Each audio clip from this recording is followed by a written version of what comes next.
Halo, jumpa lagi bersama saya Henry Juju di channel saya. Masih mengungkapkan atau menjelaskan atau menyampaikan informasi putaran mengenai ketika saya mengenai asam lambung dan anxiety psikosomatis, teman-teman ya. Saya doakan semoga teman-teman sehat selalu, tetap bersyukur dan tetap tersenyum karena merasakan segala sensasi itu memang tidak enak dan tidak enak. Tapi satu menjadi catatan, itu semua akan berlalu, akan sembuh. Ya memang karena itu akan sembuh. Jangan takut dan jangan berpikiran yang aneh-aneh. Cukup saya cemasnya singgah sebentar lalu pergi lagi. Jangan lama-lama karena itu membesar-besarkan sensasi yang kecil gitu. Gitu teman-teman ya. Sebelum saya jelaskan informasi atau pengalaman pribadi saya pada saat ini, ada baiknya tersenyum dulu. Jangan lupa subscribe tentunya, karena subscribe juga merupakan satu kebaikan ya. Satu kebaikan. Nyalakan tanda notifikasinya dan like jika info ini menambah perbendaharaan data informasi teman-teman, dan tinggalkan komentar jika memang ada yang kurang jelas dan ada yang mau ditanyakan. Jadi saya akan jawab sesuai dengan pengalaman pribadi saya. Nah, segala sensasi yang muncul akibat asam lambung anxiety tersebut tentunya membuat kita tidak nyaman. Memang sungguh tidak nyaman. Terkadang kita dianggap lebay, dianggap terlalu berlebihan. Bagi orang yang tidak merasakan sensasi tersebut atau belum pernah merasakan penyakit tersebut, ya wajar teman-teman, harap dimaklumi saja, dimaafkan saja. Itu dibilang kurus, tambah kurus, tidak produktif, malas, segala macam. Mereka tidak merasakan apa yang kita rasakan, teman-teman.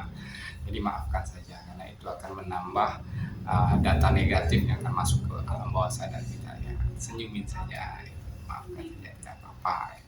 Malah kita harus lebih terpacu, harus termotivasi untuk tetap sembuh. Buktikan ke mereka, saya bisa sembuh, dan berjanji pada diri sendiri jika nanti suatu saat kita sembuh, sudah ada perbaikan yang sangat signifikan dan kita bisa produktif lagi. Sebarkan informasi kebaikan, jadilah seorang orang yang mau memberikan informasi dan membawa orang-orang yang dalam keadaan sakit seperti ini bisa menjadi termotivasi dan menjadi sembuh kembali. Nah, pada kesempatan kali ini, pada video kali ini, di sini saya akan sharing sedikit mengenai bagaimana cara saya untuk menciptakan pikiran sehat, teman-teman. Menciptakan pikiran sehat tentunya. Gitu. Saya bagi menjadi 6 poin di sini, teman-teman. Saya bagi menjadi 6 poin. Tentunya pikiran ini kan 70% mempengaruhi kesembuhan kita ya. 30% itu antara pola makan dan pola hidup ya. 70% tetap dipengaruhi oleh pikiran. Bagi yang mengalami asam lambung anxiety ya, yang sudah disertai psikosomatis, itu kecemasan berlebihan begitu ya kan, takut inilah, panic attack ya, seperti itu pikiran 70% yang mempengaruhi ya teman-teman. Nah, otomatis pikiran sehat itu sangat erat hubungannya teman-teman ya dengan penyakit ini. Nah, kalau saya pribadi, menurut pengalaman saya bagi menjadi 6 bagian teman-teman. Yang pertama, yang menciptakan atau yang mempengaruhi pikiran sehat saya itu, yang pertama itu adalah tidur cukup teman-teman, istirahat yang cukup gitu. Jadi bagaimana cara kita untuk bisa menjaga kualitas tidur kita. Nah, sedangkan kita dalam posisi yang sering terganggu karena sulit tidur segala macam. Di video saya sebelumnya saya sudah menjelaskan bagaimana caranya secara bertahap untuk mendapatkan kualitas tidur, teman-teman, ada di video saya. Nah, yang kedua yaitu beribadah, teman-teman. Setelah memiliki kualitas tidur atau tidur cukup, lakukan ibadah. Sering dengar, kalau saya sering dengar khotbah pendeta ya, kalau teman-teman bisa dengarkan ceramah ustadz, sering ke masjid ikut pengajian atau segala macamnya, dengar hal-hal yang menyejukkan rohani iman kita lah teman-teman, seperti itu. Bahkan teman-teman lebih tahu lah, kalau saya paling mendengarkan lagu rohani ya, hari minggu gereja ya, seperti itu teman-teman ya. Yang ketiga itu makanlah makanan sehat dan lakukan olahraga. Ini hanya garis besarnya saja ya teman-teman. Makan makanan sehat ya tentunya ketika kita sudah tidak terkena serangan akut lagi nih ya teman-teman ya. Eh, Lakukanlah olahraga juga, jangan lupa. Kita bisa memilah makanan apa yang cocok buat kita, olahraga apa yang cocok buat kita. Hanya kita yang tahu teman-teman apa yang kita butuhkan, apa yang cocok buat kita makanannya, apa yang cocok olahraga buat kita. Hanya kita yang tahu teman-teman, hanya kita yang paham, karena kondisi tubuh seseorang itu berbeda-beda tentunya. Sudah yang ketiga, yang keempat berikutnya, eh, hubungan baik dengan kerabat dan keluarga itu sangat penting teman-teman. Sangat penting ternyata itu mempengaruhi pikiran sehat kita. Ya, karena apa? Ketika kita masih menyimpan akar pahit, menyimpan dendam, menyimpan kekecewaan, itu akan membuat pikiran kita kemana-mana, aneh-aneh. Yang ada iri, dengki, dendam, kecewa, segala macam. Dibuang saja itu semua. Kita harus baik-baik menjaga hubungan dengan keluarga, dengan orang-orang terdekat kita, dengan orang-orang di sekitar kita. Apapun yang mereka katakan tidak sesuai dengan keinginan kita, dimaafkan saja. Yang penting kita menjaga hubungan baik kita. Yang kelima, jauhi informasi negatif. Menjauhi informasi negatif itu membantu kita dalam berpikir sehat. Ternyata, ya kan? Karena dalam keadaan seperti ini, dengan adanya menambah informasi-informasi atau searching atau googling hal-hal yang aneh-aneh, itu menambah informasi negatif yang direkam atau di-save oleh alam bawah sadar kita nantinya, sehingga ketika sensasi kecil datang langsung dia meledak, karena udah diisi atau dimuatin dengan data-data negatif begitu, entah video-video apa misalnya pemukulan ya kan, video-video kekerasan atau segala macam ya teman-teman, negatif-negatif. Jangan sinetron-sinetron sedih-sedih, jangan dulu ditonton seperti itu. Karena untuk menciptakan pikiran yang sehat itu perlu hal-hal yang sehat pula yang kita lihat gitu.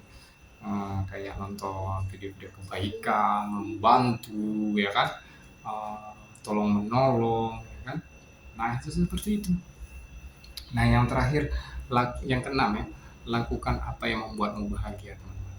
Itu juga membantu pikiran sehat teman-teman, secara simpel begitu teman-teman ya. Saya selalu menerapkan ini untuk saat-saat ketika saya sudah mulai ada perbaikan. Saya terapkan ini cara saya untuk menciptakan pikiran sehat secara simpel. Ada 6 tadi teman-teman ya. Dimulai dari tidur yang cukup, terus beribadah, menjaga hubungan dengan keluarga, makanlah yang sehat dan berolahraga, terus jauhi informasi negatif dan lakukan hal yang kita sukai. Ada 6. Jadi sesimpel itu untuk menciptakan pemikiran sehat kalau saya pribadi teman.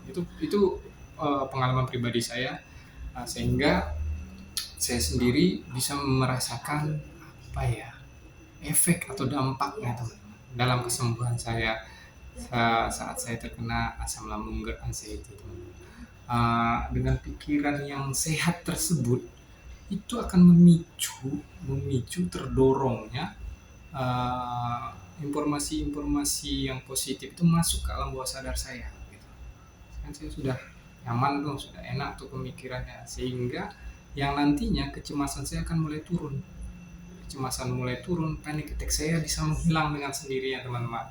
Jadi sensasi masih ada sensasi tetap saya rasakan ketika masa penyembuhan itu, cuman cemas dan panic attack-nya sudah berkurang karena saya sudah menjaga pikiran yang sehat seperti apa gitu, sudah saya jalankan dan sudah saya terapkan gitu. Walaupun tidak 100% tapi saya sudah mengarah, sudah mulai konsisten untuk melakukannya, ditambah dengan menjaga pola makan dan pola hidup seperti apa gitu teman-teman ya. Nah itulah pentingnya kita berpikir secara sehat, berpikir secara rasional. Jadi yang mengendalikan pikiran itu kita teman-teman, kita komandannya, bukan kita dihasut atau diprovokasi oleh pikiran-pikiran negatif tadi yang timbul dikarenakan data-data yang kita kumpulkan dari informasi-informasi negatif, baik dari internet, dari lingkungan sekitar kita save secara tidak langsung di alam bawah sadar kita, itu nge-save deh. Kita tidak menyadari dia menyimpan itu. Jadi hindari saja itu dengan cara ya seperti tadi lah, rajinlah senyum juga gitu kan, banyak banyak bersyukur gitu. Sesimpel itu sih sebenarnya teman-teman. Kalau niat kita pengen sembuh, kita pasti mampu untuk melakukannya. Ya, tapi kalau kita sudah pasrah, ya udahlah, nikmatin aja lah. Udah nggak sembuh-sembuh juga udah dilakuin segala macam ya. Nah, jangan keluarkan kata-kata itu teman-teman. Berkaca lagi ke diri kita, udah konsisten belum itu permasalahannya. Kalau hanya untuk melakukan tapi tidak konsisten ya sama saja bohong. Saya udah jaga pola makan bang, udah jaga pola pikir, emosinya udah dijaga belum, pola hidup udah dijaga belum. Siapa tahu kecolongan, masih sering marah sama anak, masih sering marah sama istri, sama suami, sama keluarga, masih sering kecewa ketika keinginan kita tidak bisa diwujudkan oleh orang lain. Kita pengen ini, misal masakan ini ternyata tidak sesuai selera kita, kita kecewa.